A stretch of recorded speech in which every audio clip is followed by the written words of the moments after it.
Class 11th का question है और यह चैप्टर है मोशन इन ए प्लेन, यानी न्यू एनसीईआरटी बुक जो निकला है उसी बुक का है। तो न्यू एनसीईआरटी बुक में क्वेश्चन नंबर 10 है, ठीक है।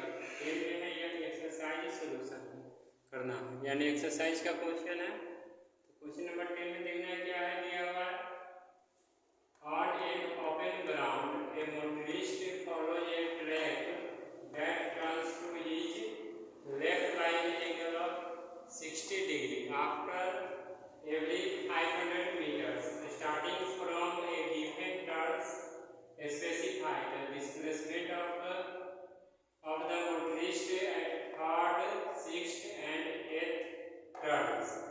Compare the magnitude of displacement with total path length covered by the motorist in each case. इस क्वेश्चन में क्या है कि थोड़ी सी समझने की देर है, यानी सबसे पहले क्या है, मोटरिस्ट है ना, यानी मोटर चालक वो ट्राई कर रहा है टर्न्स कितना एंगल बनाकर 60 डिग्री का और यानी कितना 500 मीटर का। तो इसमें स्पेसिफाई करना है डिस्प्लेसमेंट को, यानी थर्ड पोजीशन पे 6 और 8 पोजीशन पे। तो किस तरह से है ये देखेंगे, पहले इसका फिगर बना लो, ठीक है। फिगर इस तरह से आएगा,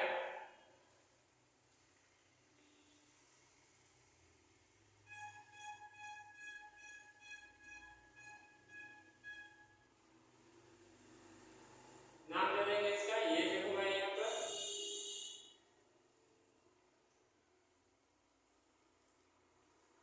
ए B C D E F, यानी 6th पोजीशन है, फिर 7th 8th, यानी पोजीशन ये क्या हो गया, फर्स्ट हो गया 1 position, second position, third position है, ठीक है, फोर्थ है, फिफ्थ है, सिक्स्थ, फिर ये 7 और लास्ट में कितना है या 8 पोजीशन पे है ना, 8 पोजीशन पर है ये मोटरिस्ट। इसके साथ साथ एंगल्स बन रहा है कितना बस 60 डिग्री है ना, एंगल जो बन रहा है उसका यहाँ और 60 डिग्री, यानी ये जो एंगल बनेगा यहाँ पर कितना बनेगा 60 डिग्री का एंगल्स बनेगा, 60 डिग्री होगा, ठीक है।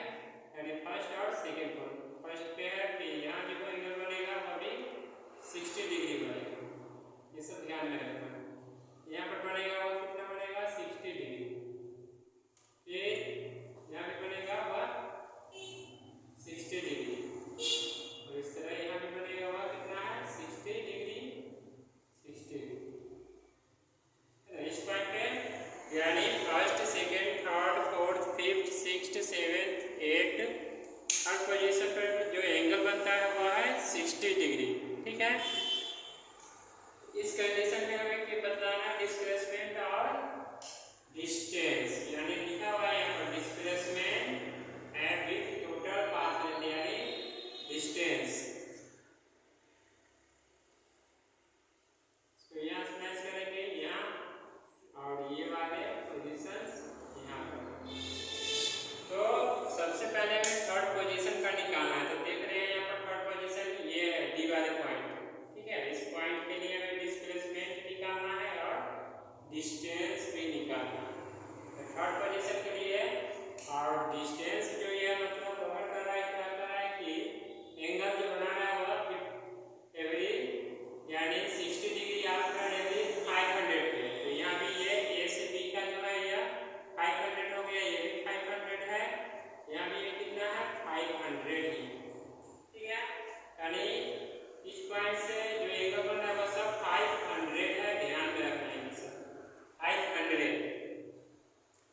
तो 500 है, तो सबसे पहले हमें क्या करना है, डिस्टेंस निकालेंगे, यानी थर्ड पोजीशन का निकलेंगे सबसे पहले, थर्ड पोजीशन, ठीक है। थर्ड पोजीशन का निकाल लेना है, हमें क्या है डिस्टेंस निकालने का है, डिस्टेंस यानी डिस्टेंस इक्वल टू क्या है वो देखो। तो डिस्टेंस जानते हैं क्या होता है, टोटल पाथ लेंथ, देख रहे हैं फर्स्ट, सेकंड, थर्ड, यानी टोटल पाथ लेंथ। तो AB plus BC plus CD, तो कर देंगे AB plus BC plus CD। तो AB का वैल्यू कितना है 500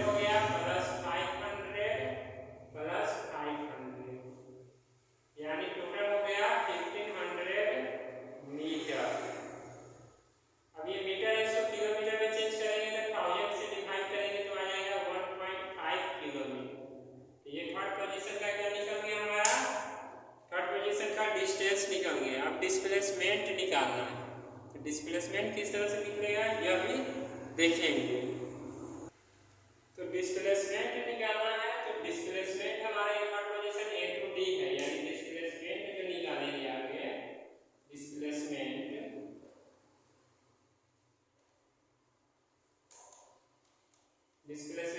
क्या है यह मालूम नहीं, निकालना है। तो ए डी यानी ए डी है displacement, A D equal to क्या है ये क्वेश्चन।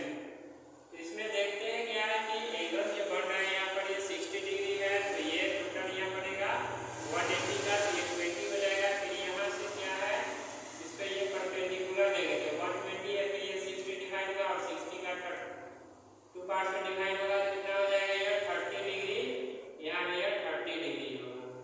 तो यहाँ पर नाम दे दिए एम, और फिर यहाँ से भी है इसी तरह होगा, एंगल बन रहा है टोटल 60 डिग्री, डिवाइड हो गया तो 30 डिग्री का, तो परपेंडिकुलर इस पे भी आएगा, है ना, इसका नाम दे दिए एम दे दिए।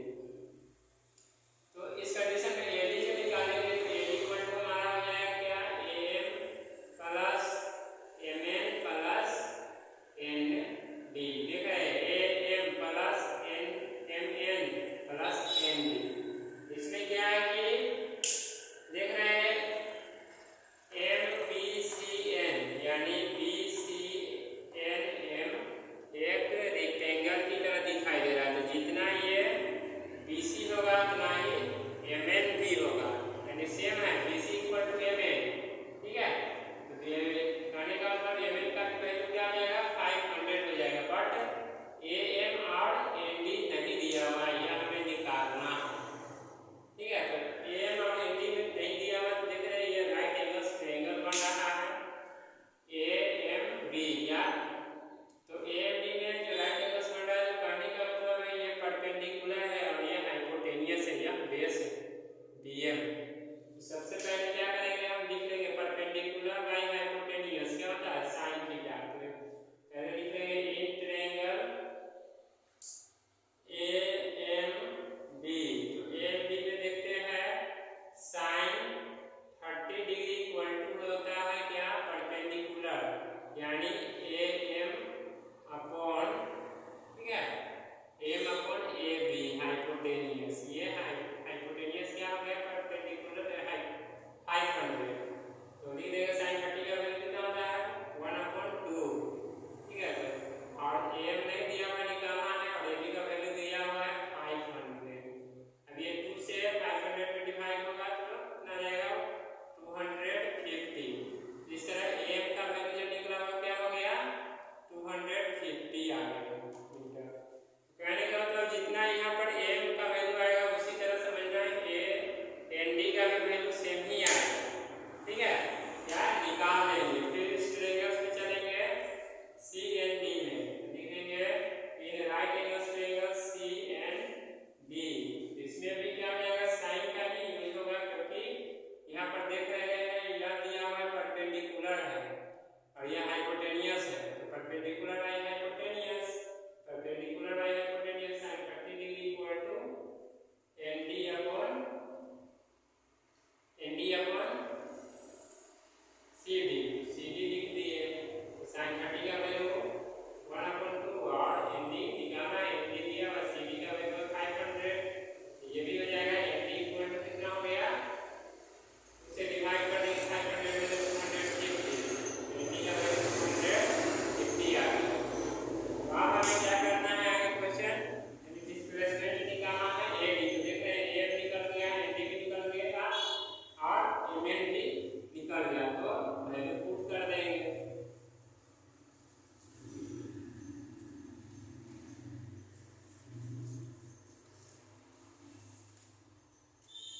तो यहाँ पर एम का वैल्यू आया है 250 प्लस एम दिया हुआ है 500 और प्लस एन डी का वैल्यू है 250 दिया हुआ है, तो टोटल ऐड करेंगे तो हो जाएगा 1000 मीटर, यानी 1000 मीटर है, इसको किलोमीटर में चेंज करेंगे तो 1 किलोमीटर हो जाएगा।